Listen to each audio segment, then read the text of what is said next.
Good morning and welcome to Vegas Realty Check. I'm your host, Tiana Carroll, and my co-host, Trish Williams, is off today, but that is okay because we have a guest that is not only a broker and been in the business a very long time in Las Vegas, but he was always a mentor to me when I started in the business. We have Mike Cruz, who's the broker over at Reside. Welcome, Mike. Thank you. All right. So Vegas Realty Check is your local Las Vegas news station. So if you're interested in keeping up what's happening in our local Las Vegas housing market, make sure you like, share, and subscribe to the channel so you're always up to date. This is the holiday season in Las Vegas. We are now in December 22nd and 2022, and we're going to talk all about what's happening in our market right now. So first, we always start the show with numbers, Mike. So we're going to talk about our single family residents. Now I've excluded Boulder City and Pahrump and things like that. This is just in the Las Vegas Valley, Henderson area. Our single family homes this week are 6,582. What does that number say to you?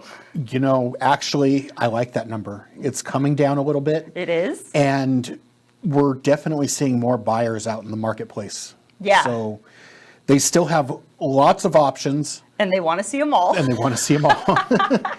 Which is great if you're a buyer, and it really is fantastic. But at the same time, for a seller, it's not bad either, because that means homes are selling by that number coming down. Right, and the numbers for during the correction kind of pumped up a little bit. I think people thought they were going to catch the tail end of the high peak of the roller coaster, and then they came down around the $7,500 range, and now they have drizzled down about 1,000. We've also seen a change in price reductions. When our numbers were about 7,500, yes, our price reductions were about 1,400. Now we only have price reductions this week, 563 of them, and those are very minimal. I think there was a couple on there that had some big price reductions, and some of those were mistakes in the MLS. They put it in at 4,000. It was supposed, $4 right, million. It was supposed to be 400,000. So obviously that's a big change. But they're usually in the 2 to 4% in reduction. It's not a huge amount. It's not a big dip. Right, and where I've seen a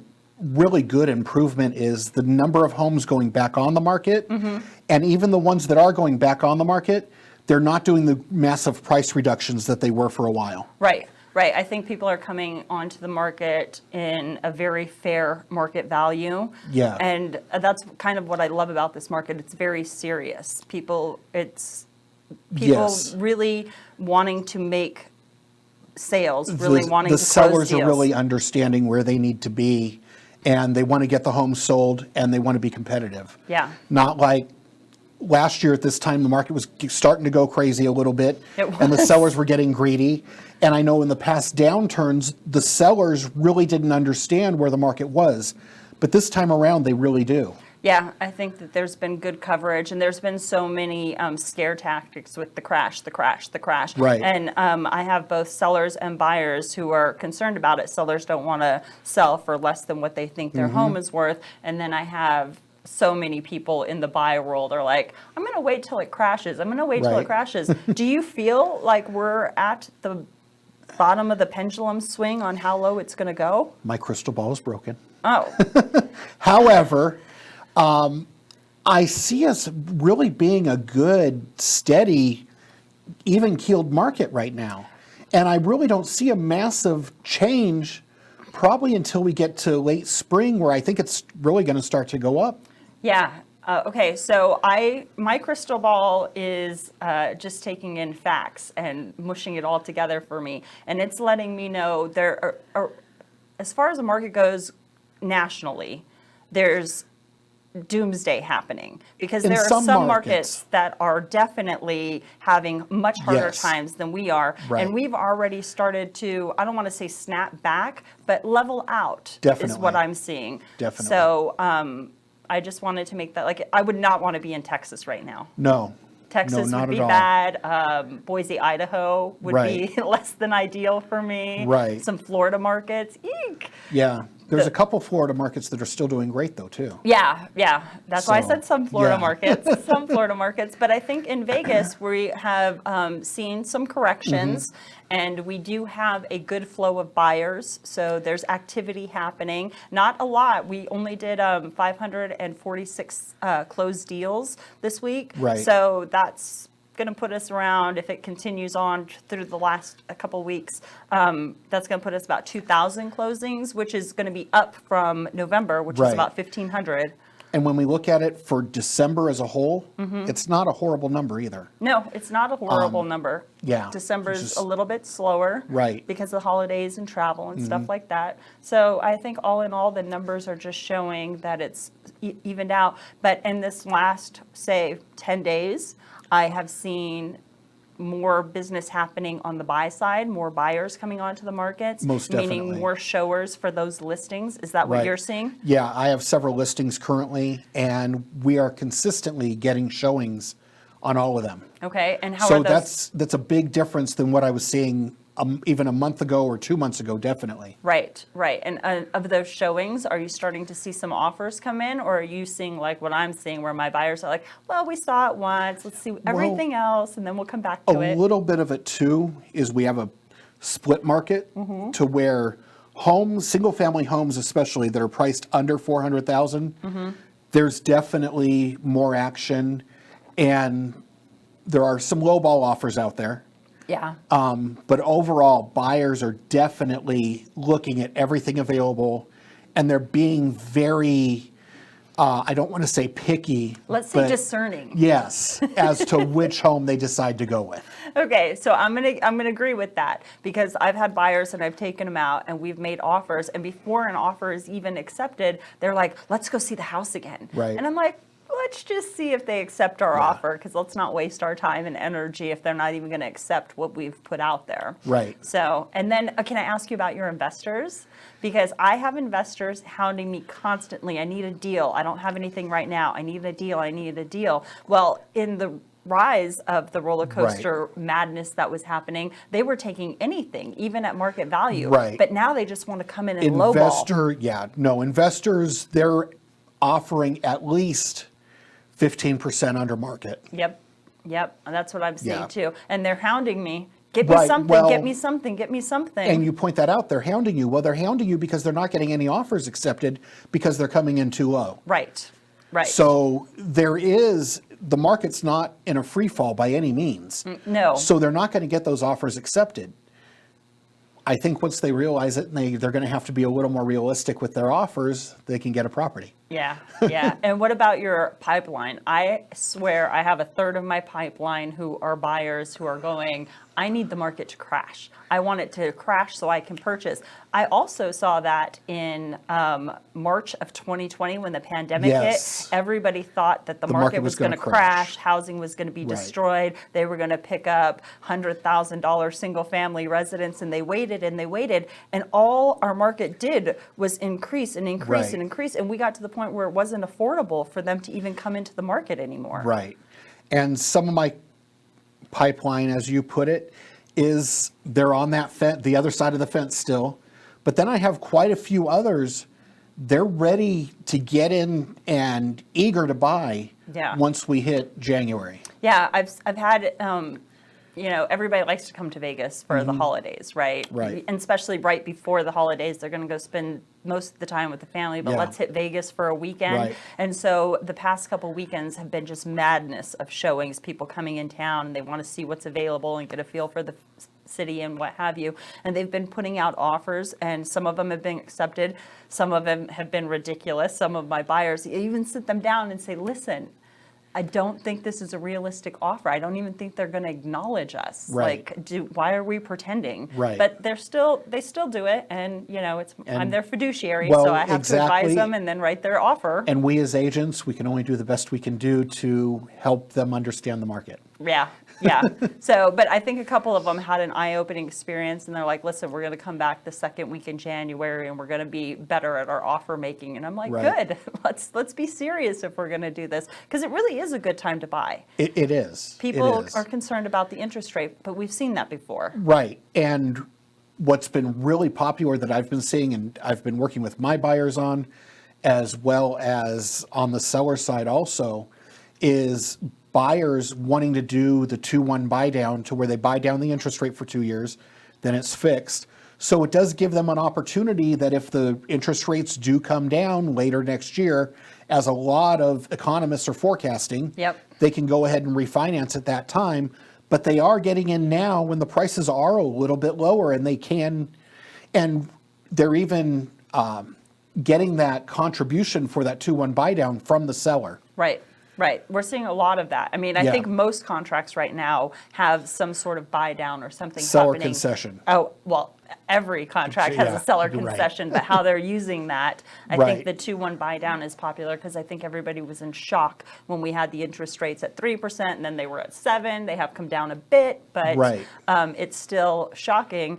And I laugh at it because we've seen these interest rates before. 7, 8, and 9. We had 8% interest rates. People are acting shocked, but the prices of home are obviously a little more expensive and now. there are some naysayers out there that say, oh my gosh, the 2-1 buy down is going to cause a collapse in the future of the market. Well, not really, because the buyer does have to qualify and get approved at that higher interest rate. Right. So nobody's buying a house that they truly can't afford.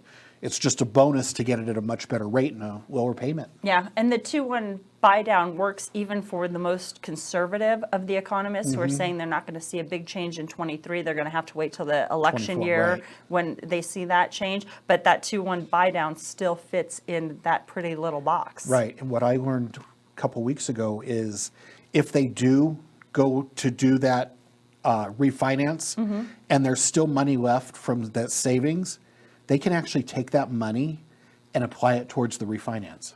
Oh, so there's no lost money. Yeah, it's kind of cool. Yeah, that is kind of cool. All right, I like that. So our crystal ball says Vegas is not falling apart the way some of these other markets are, because like even in our valley, we have a lot of new construction, and they are offering concessions, and they have standing stock, which doesn't always happen. So you can get into a new build much quicker than the 6 to 8 months it takes to typically build a home. Right. So that's interesting. I know we have one particular builder here in town, when we talk about interest rates, Yeah. they were offering a buy down to, I think, 3.99% if you were able to close on a home in the next 60 days. Right, come in quick. We just want to make up our money. So I wouldn't say that our new builds are happy with the market that they're in, but our new build is stronger than other markets. It is. Because, and especially like in Texas, I'm sorry, I keep picking on you, Texas. But you guys had a wild roller coaster and you seem to be feeling it much more than we are. Fastest to go up is the quickest to come down. Yep. That's definitely true, because like all over the news, you're going to see like Lennar is liquidating, Lennar is liquidating, Lennar is liquidating. Well, here in the Valley, they're not liquidating in that same capacity that they are nationally. Here, they are offering concessions and standing stock and very normal things that are happening in our market. But in other markets, they are trying to offload as much property as they can to corporate buyers. Well, and I think we hear more about Lennar because they are the largest builder across the country.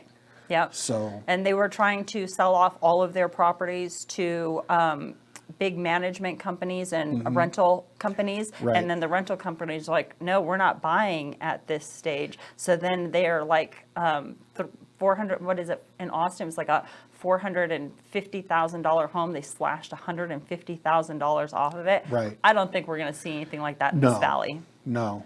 But that's what was happening there, and they were freaking out. So poor Lennar. Yeah, I think what I've been seeing is maybe $20,000 off the price, but then some back-end incentives towards your financing, and depending on where the home is in construction, maybe some upgrades. Yeah.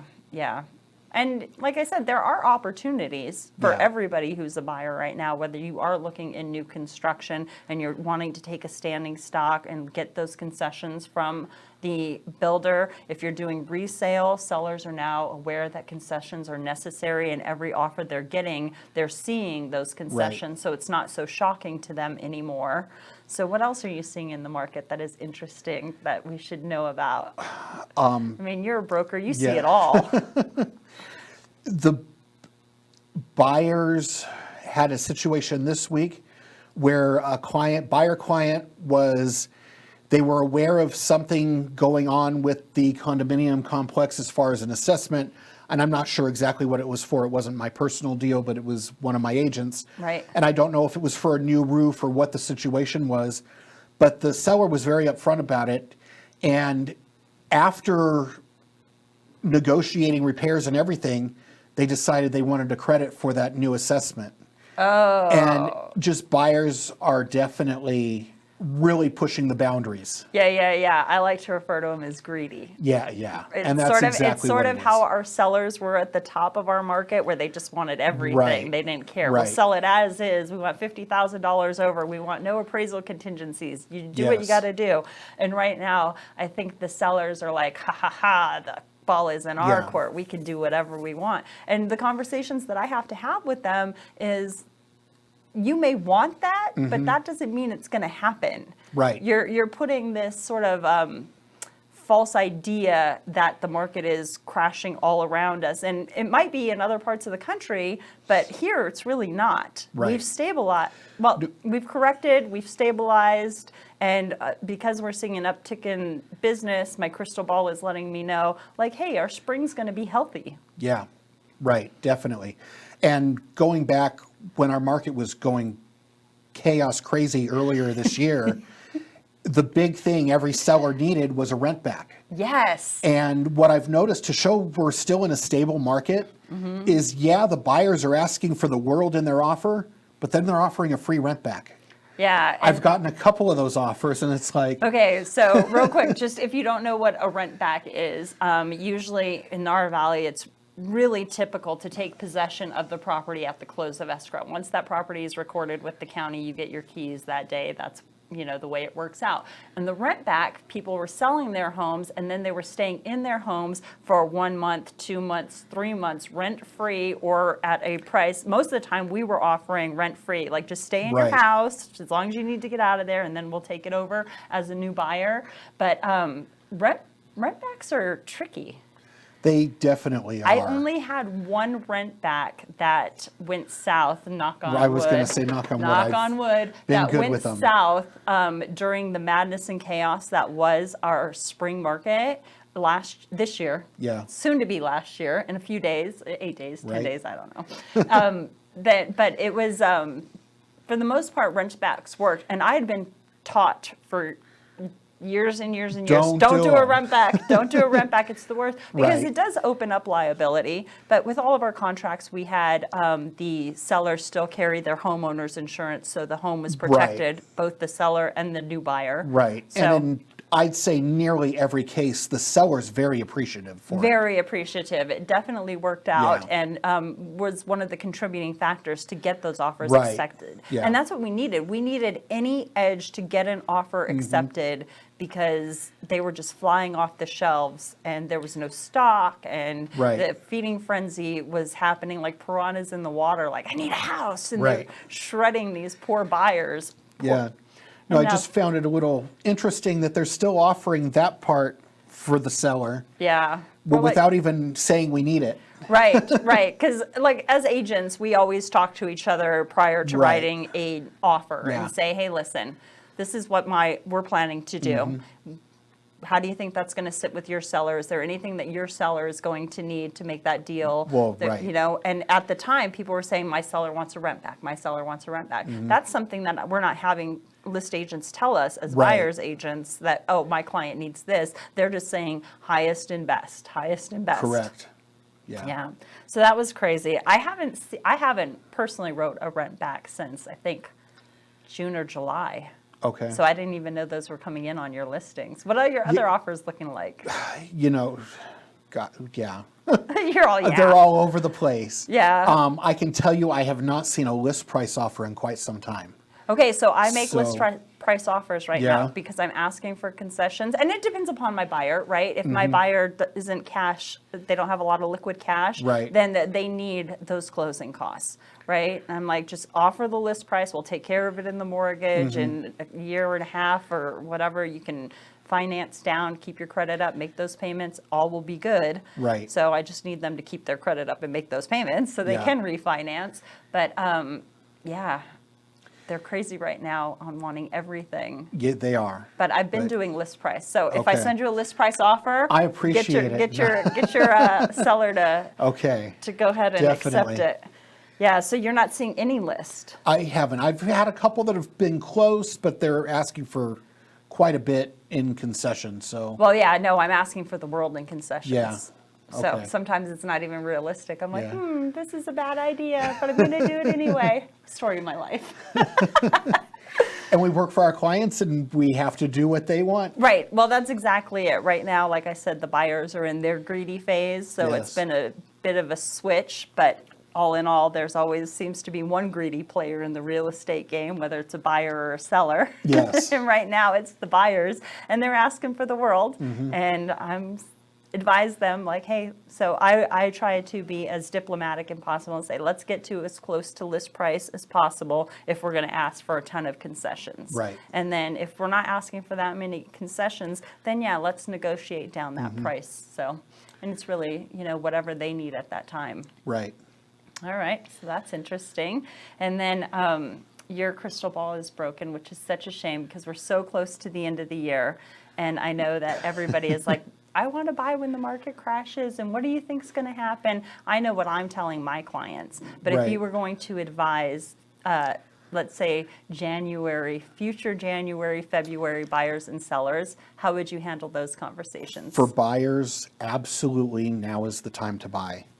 Ding, ding, ding. I'm with you on that. I really think we're hitting the bottom of the market. Mm-hmm. I think by the middle, towards the end of spring, we're really going to start going back up again. And yeah, you might be getting a little bit higher interest rate now, but ask for that 2-1 buy down. And then if rates do lower, you can refinance. Yeah. And take advantage so you're getting the best of both worlds at that point, if as long as the rates do come back down, which we can't promise, but yeah, all the economists out there seem to think it's going to happen.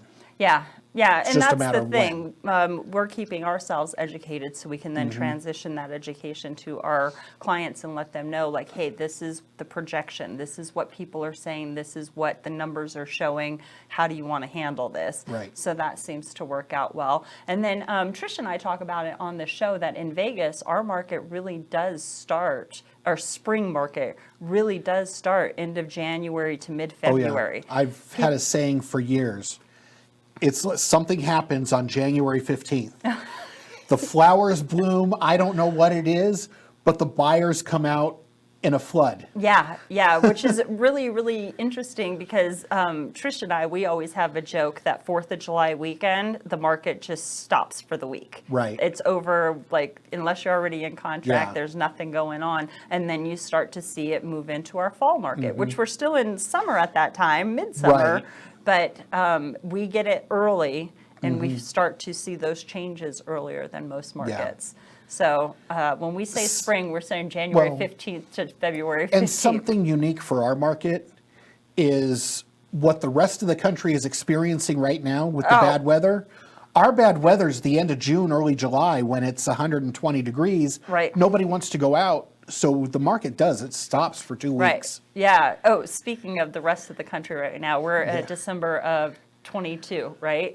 And here at short sleeve silk dress. Yep. I didn't For even wear a anybody jacket watching today. that's thinking about moving to Vegas, this is the spot. We're supposed to be 65 degrees on Christmas. Yeah, well, even today, it was as long as so in the evening when the sun goes down, it's chilly, and then I put a Right. jacket on. But when I wake up in the morning and I get dressed and I leave my house, I sometimes forget a jacket here in December because it is so beautiful. And when you're in the sun, it is so warm and delicious. I love it.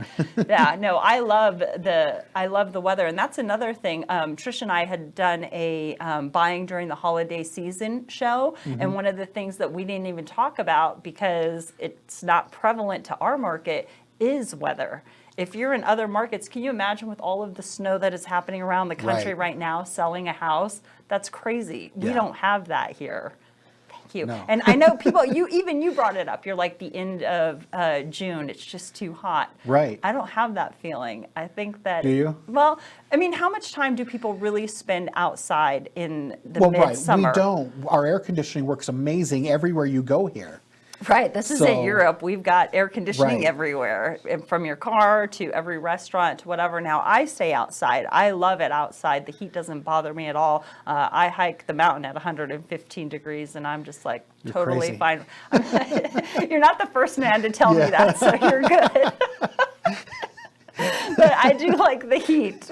And I think if you stay acclimated, then it's easier to tolerate Definitely, the heat. Now, my definitely. mom, she hates the heat. Yeah. And so she's an air conditioning baby, and just walking to the car from the house, she's like, oh, it's so hot, I can't do this. I'm like, you were outside for 2 seconds. Right. Like, give me a break.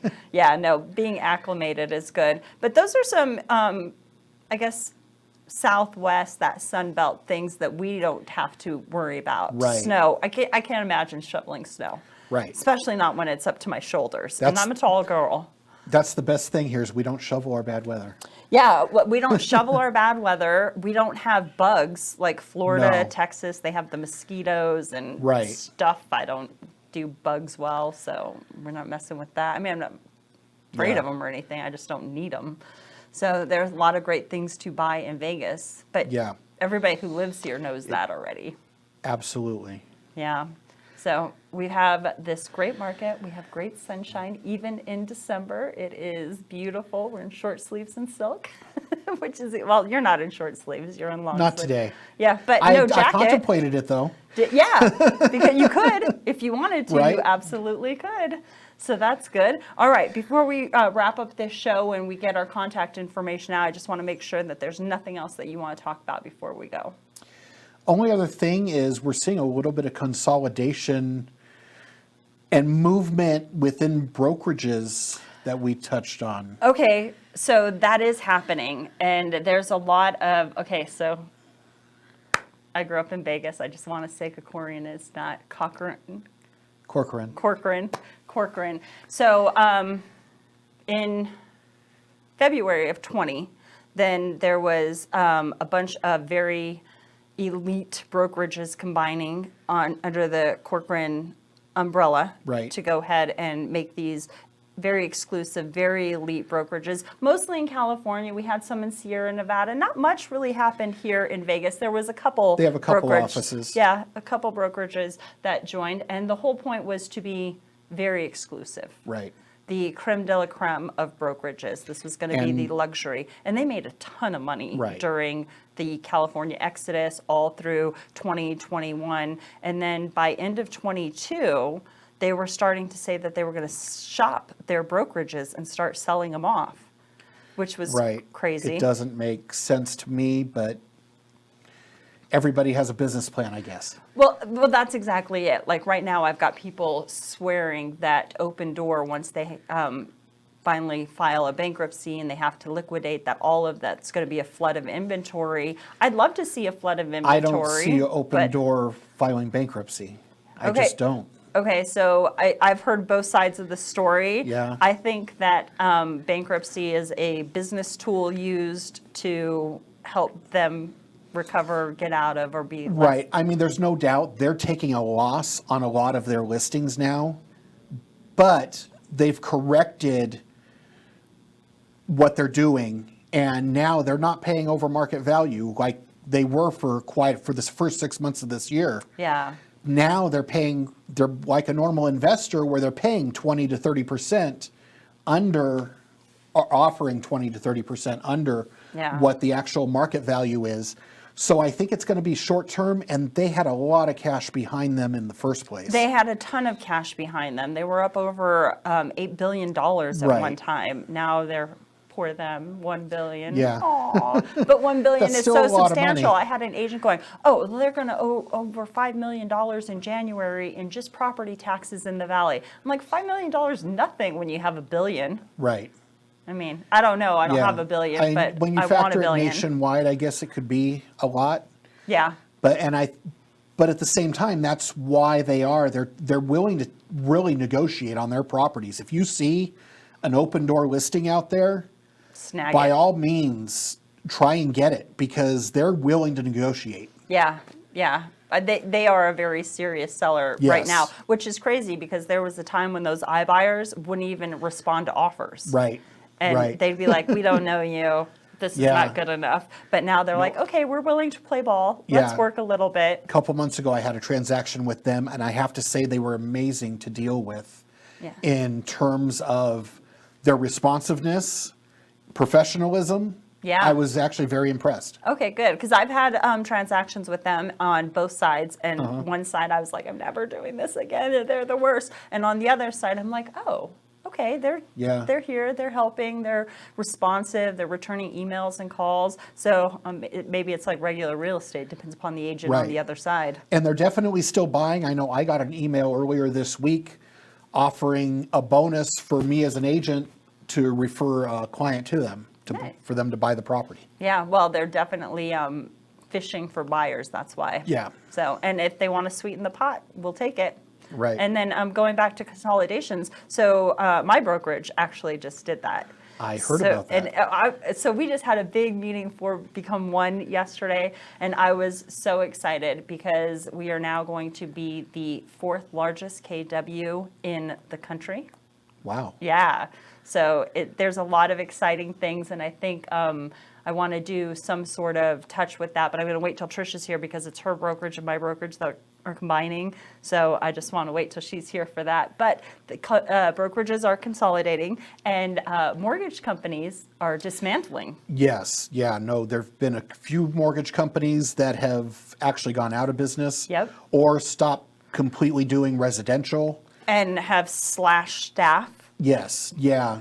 I actually have a friend that worked for a large mortgage servicing company here in Las Vegas, and her position was eliminated as she worked in the escrow department where they worked a lot with refinances. Yeah. And that market's just completely gone away. Dry it up. Yeah. Yeah, nobody wants to refinance at 7%. No, you're right, Well, they I don't. have this 4%, but maybe I'll like to pay Yeah. more. No, that doesn't happen. Yeah, so there's been definite changes on not only the real estate market, brokerages, but all of the vendors that service us as well, Mm-hmm. because we've had title and escrow making cutbacks as well. They're not They seeing have. the closings and Right. things that there were. And I guess it's supply and demand. Exactly. Less business, less So, employees. Yeah. So I think a year from now, though, we're going to see them start to expand again. Yeah, yeah. I think that I listen to a lot of mortgage podcasts and things like that, and they were really acting, especially some of the bigger companies, were being very proactive. Right. We want to make sure that we're not going to be buried when this market shifts and changes. And now in our valley, we shifted and changes, and we didn't really see a big cutback in our valley as a whole in those areas. But across the country, some mortgage companies have gone under, eliminated staff, gone down to bare bones to make it through. Yeah. The beauty of this business is it's changing every single day, That's what I love about it. and it makes it exciting. Yeah, no, I don't do well with monotony. I kind of Right. thrive in chaos. So I like that this is always a roller coaster Yeah, ride, and it's ebb just- and flow. You got to keep your ear to the ground to really know what's Right. happening. So And it's great. sometimes we don't know where we are until after we've been there. Yeah, when you turn around and go, oh yeah, that's where I was Yeah, at. yep. That's good. I did better than I thought. Right. All right, Mike, it was a pleasure having you here. If our listeners out there who are would like to reach out to you, maybe have a conversation and pick your brain about anything, how do they get a hold of you? Give me a call anytime at 702-286-3434. All right, excellent. And I'm Tiana, and you can always reach out to me on my cell. I'm 702-379-9948. Give me a call or shoot me a text. Thanks for listening to Vegas Realty Check. If you've liked what you heard and you want to stay on top of what's happening on our market, make sure you like, share, subscribe on our YouTube channel, or download our podcast on any platform where you can receive podcasts. You guys have a happy holiday, and we will talk to you next week. Have a great week. Bye-bye.